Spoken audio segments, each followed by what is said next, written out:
Hey everybody, welcome back to the channel. Back up here in Joliet at my friend Rob's house, checking out his D150 Dodge truck, and he's got a lot done since I've been up here last, so let's get to it. So you got these two on here because you have to measure your length for your adjustable push rod. Yeah, I have the checking springs in there, and the adjustable push rod that I had for the X heads the X heads are shorter altogether. So I needed a longer adjustable push rod so I can get the correct length. Right. That I have now. And then this is what you're talking about. You had to slot your cap so that Now this here is square to, the deck of the head. Right. And before, when I tighten these down, you can see the washer sitting up on an angle. Now I slotted the caps, and now it's all like it should be. Right. And I have the other head. I just did it last night. I slotted the caps. So the other head is ready to go. I'll put it on, bolt it down, but I got to make sure that I have, the correct valve to piston clearance. Right. See, I threaded this and made this for this pipe nipple. Right. It doesn't come this way. It comes with just a little pipe thread like that. So I threaded it. If you can see over here. Yeah. So now I have, this is for the sender, and this is for the other water hose. Most people buy one of these that's a spacer, and it has a fitting that goes right in the side. Oh, I've seen those, yeah. Okay. This is it here. Dude, that is freaking nice. Sick. See how it's an 1/8 inch thicker than the original? And remember the old one, it comes up like this and it made an S? Right. Well, I just made the bend here, one bend over to the location, and now I can put this together, mock it up with the weight on the car, and see bring the tie rod up so it's level. And then you're gonna yeah, and then this will get cut away. It's gonna probably get cut away from like here down to something like this. Right. But there it is. Awesome. That's the arm. Oh, look at that. Where's it? Where'd you machine it? Here. Oh, yeah. Cut it off. See, it's 6, so it's grade 8 bolts. Oh, you threaded it. Yeah. See, so what happened is I bolted this on, and Tim picked up the clearance hole, and then we took this off, and then he burned threads into here. So now I've got 5, and then I got 2 bolts that are gonna pinch through here. Right. The head to go on this side and the nut on this side. So I have 2 pinch bolts here and 5 bolts here holding this arm on in the right location. I can tell the color discoloration from the heat treating. Yeah, from heat treating, yeah. Okay, here's a quick overview. As you can see, everything is pretty much in place now.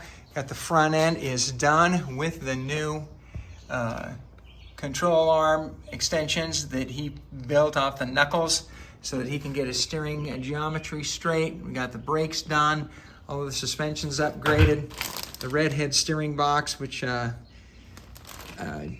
gave him different steering ratio, smaller steering ratio. Right now, he's in the process of fabricating brackets for this power steering pump.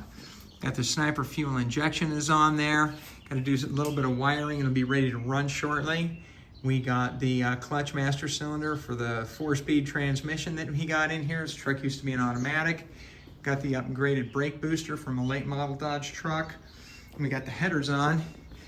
These are the shorty headers. These are actually Sanderson headers. So he's got a smaller gear drive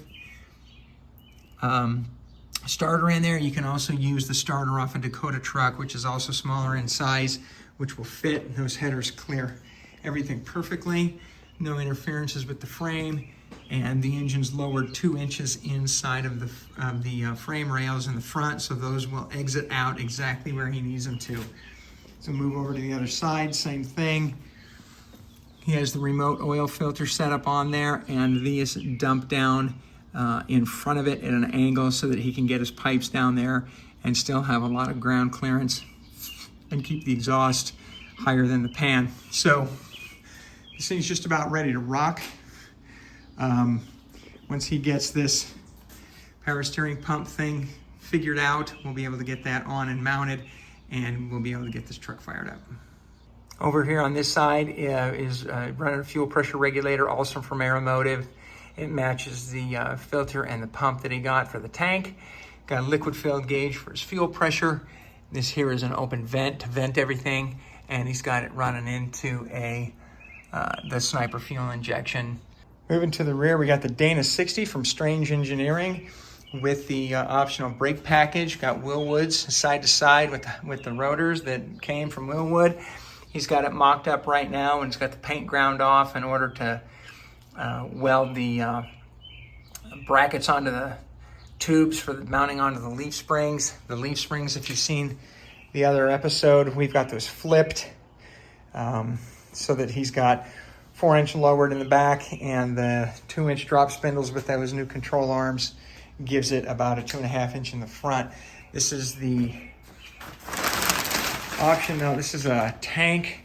It's not a universal tank. I think it's for a Blazer that he's got installed here. He made some of his own cross brackets in order to get the straps to go underneath the tank. He did not use the tank's brand fuel pump. He cut a hole in the center and got an Aeromotive type fuel pump in there, and these are all the soft aluminized fuel lines, or excuse me, soft stainless fuel lines. And he's got these trick little clamps that if you ever need these out, you can just pull and they pop out. They pop back in, all the way run underneath the frame rail.